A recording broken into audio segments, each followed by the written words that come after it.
Gastronaut Studios are best known for their hybrid shooting versus fighting game Small Arms. However, back in 2004, they released a little-known block puzzle action hybrid game, Fuzzy Fever, for the original Xbox on the then-fledgling Xbox Live Arcade service, and Gel Set a Match is this game's spiritual successor. The gameplay in Gel Set a Match is based around the destruction of coloured blocks. Blocks normally destroyed in one or two ways. The first way is to bring 4 blocks of the same colour together.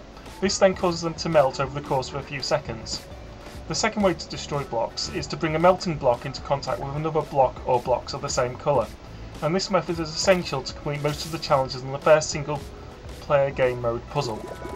Puzzle mode contains over 100 single-player and 25 cooperative puzzles. The puzzles start off relatively simple but gradually increase in difficulty, introducing new types of block and tile. As can be seen in the gameplay footage, on later levels you have blocks in perpetual motion thanks to arrow tiles, and these tiles need to be utilised in order to complete the levels. Further adding to the Challenger puzzle mode is that each level is given a par that must be met in order to unlock bonus levels at the end of each set of puzzles. The second single player mode is Action Mode, and this mode is a side-scrolling challenge where you have to clear a path for a constantly moving vehicle.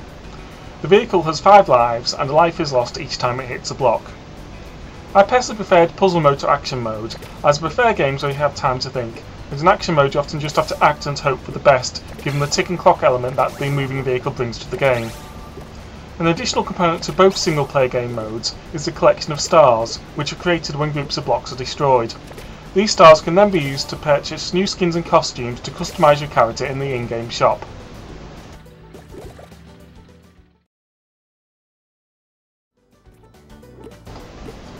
As well as the game having cooperative multiplayer versions of the single-player modes, there are also 3 competitive multiplayer modes: Fever Points, Emblems and Volleybomb, and these modes can be played locally or online. Fever Points is closest in essence to the single-player mode, and the aim is to get as many points as possible through the destruction of standard coloured blocks. Adding to the challenge is that points can be lost if you are killed by being squashed by a block thrown by your opponent. The second multiplayer mode, Emblems, is similar to Fever Point in style of play, but a twist has been added and there are numerous blocks on the screen that have an emblem upon them, and you have to clear all of the blocks with a given emblem before your opponent manages to do the same with a different one. Added to the challenge is that it is possible for you to destroy blocks with your opponent's emblem on, thereby aiding them and increasing the pressure upon yourself.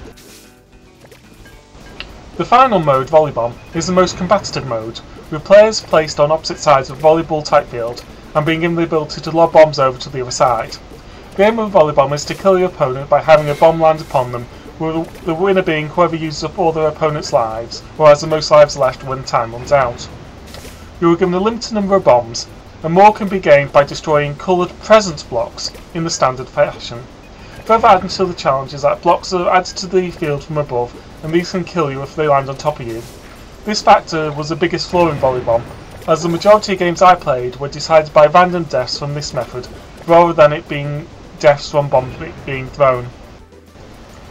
While I enjoyed all the multiplayer modes, with my personal favourite being Emblems, I found the multiplayer in Gel to have one major flaw, and this flaw isn't present in a lot of Xbox Live Arcade games, and that is simply that there are very few people playing online. And while the local multiplayer option in Gel counteracts this to some degree, it is still a concern and flaw in the game.